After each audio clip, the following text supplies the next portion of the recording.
dernier, dernier déplacement disons de Paris, le mur de l'octroi en 1860. Hein, c'est ça, 1860, voilà, c'est en 48, voilà, 1860, on déplace le mur de l'octroi à l'actuelle, disons, limite de Paris, ce qui correspond aujourd'hui au boulevard périphérique. Hein, les anciennes fortifications étaient construites, le boulevard périphérique a été construit sur disons, sur les fortifications. Au XIXe siècle, justement, je passe très rapidement cette histoire, au XIXe siècle, on peut prendre l'exemple de la zone de Paris. Justement, cette zone des fortifications. En 1919, la ville de Paris acquiert cette zone de fortification qui était une zone militaire qui appartenait au ministre de la Guerre.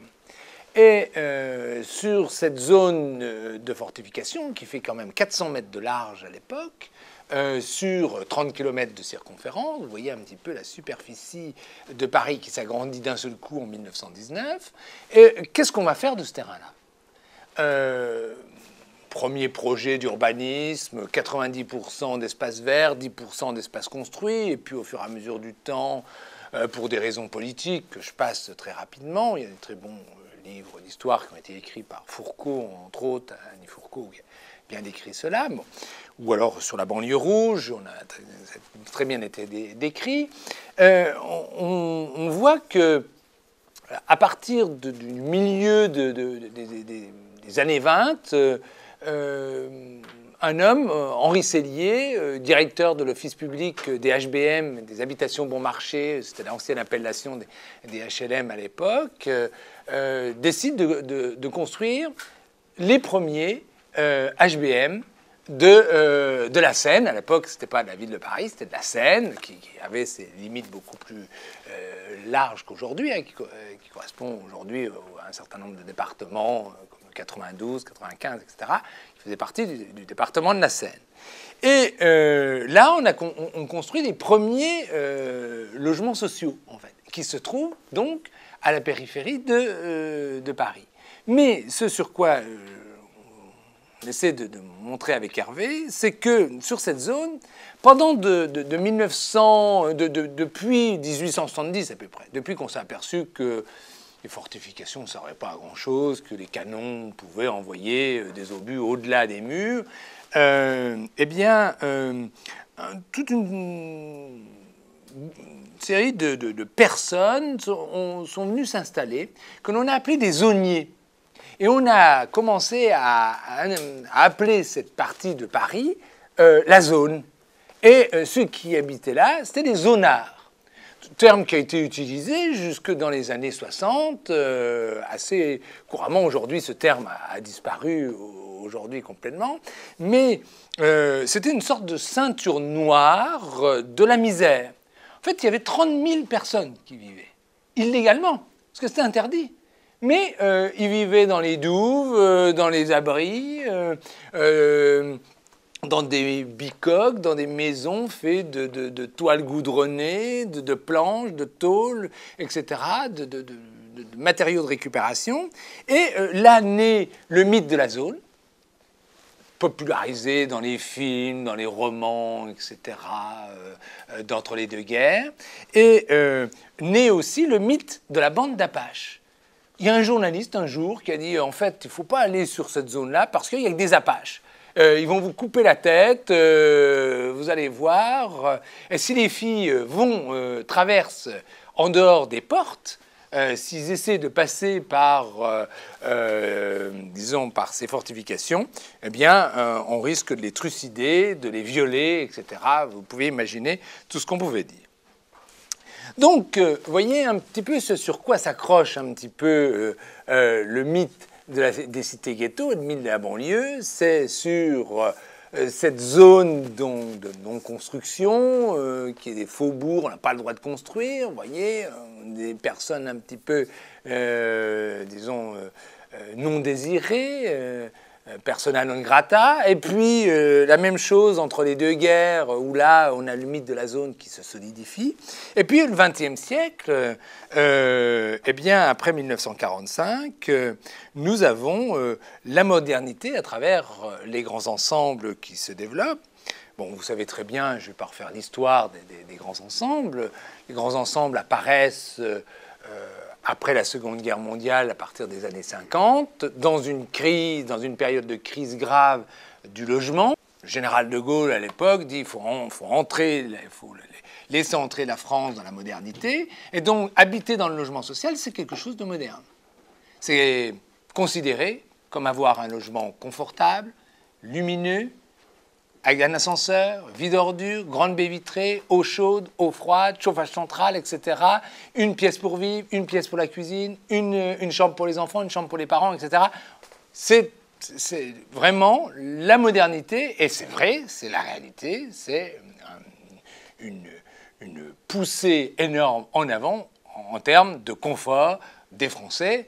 Il faut quand même rappeler qu'au début des années 60, 78% des logements ne possèdent pas de salle de bain.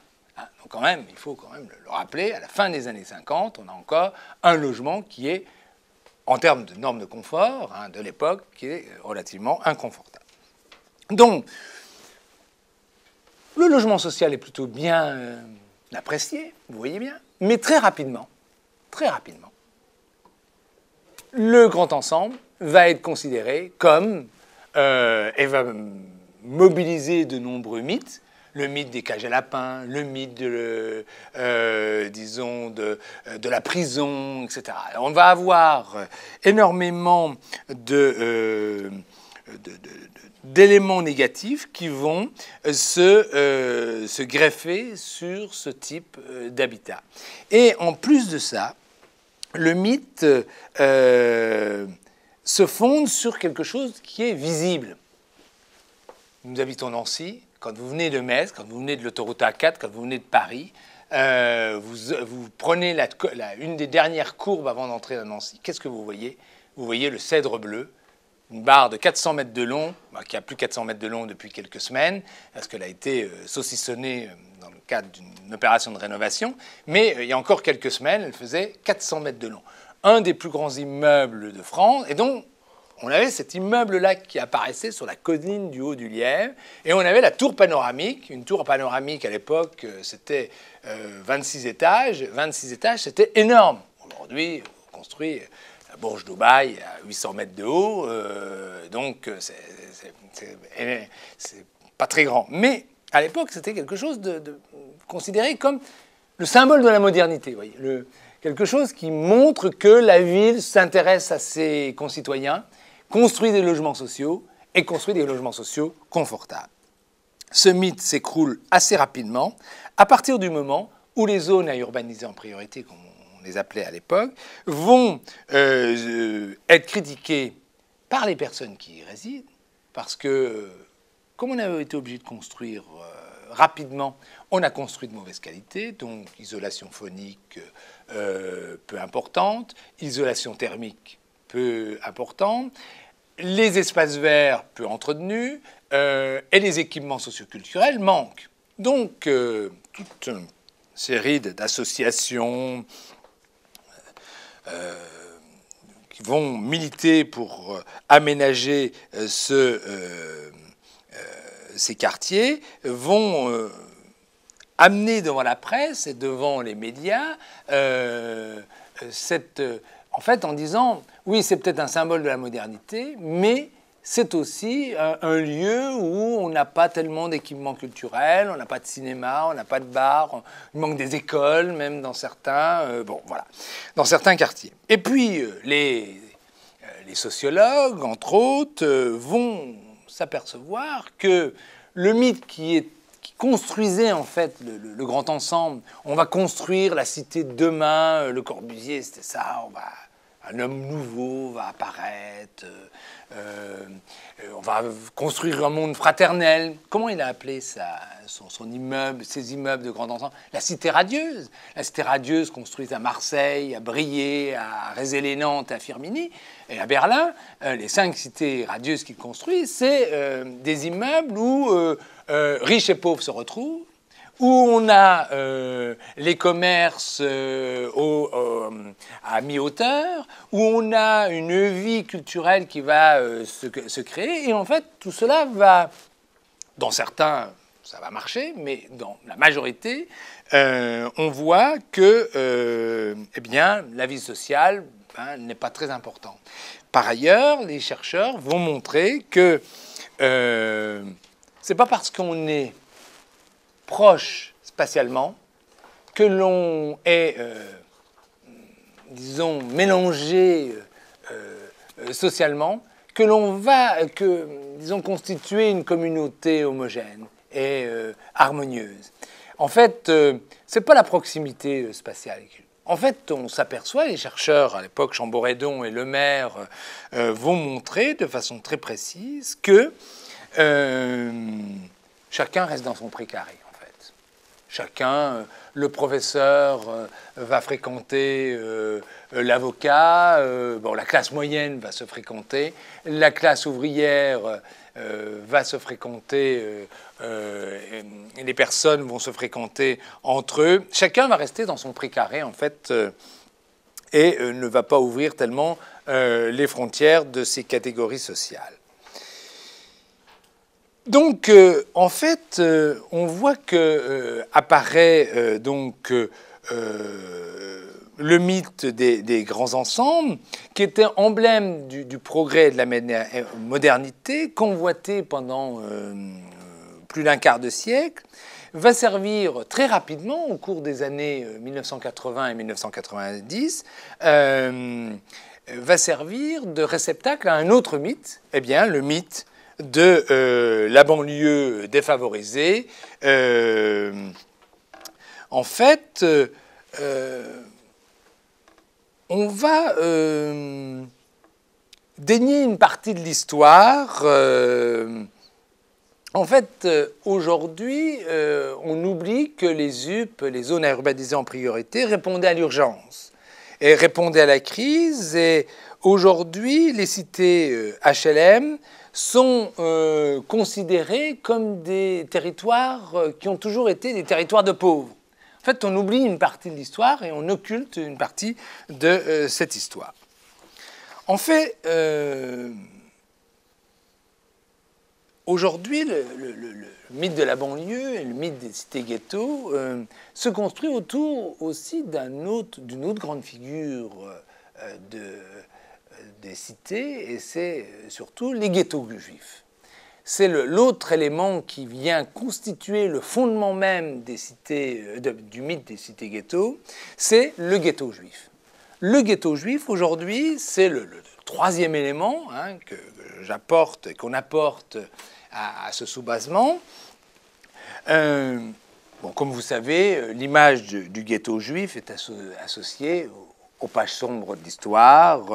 Elle est liée à la mort, parce que récemment, à partir de 1939, 1945, jusqu'en 1945, on a reconstitué sur le territoire, les nazis ont reconstitué le ghetto juif. Bien mis en image par le film de Roman Polanski, entre autres, le pianiste, et on a une image de la mort. Mais en fait, on s'aperçoit que depuis très longtemps, les Juifs, depuis à peu près le XIIIe siècle, les Juifs ont été ségrégés. Ils ont été mis à part parce que les chrétiens avaient peur de l'hérésie, avaient peur disons, que les Juifs viennent affaiblir la foi des chrétiens. Et ils avaient peur des conversions.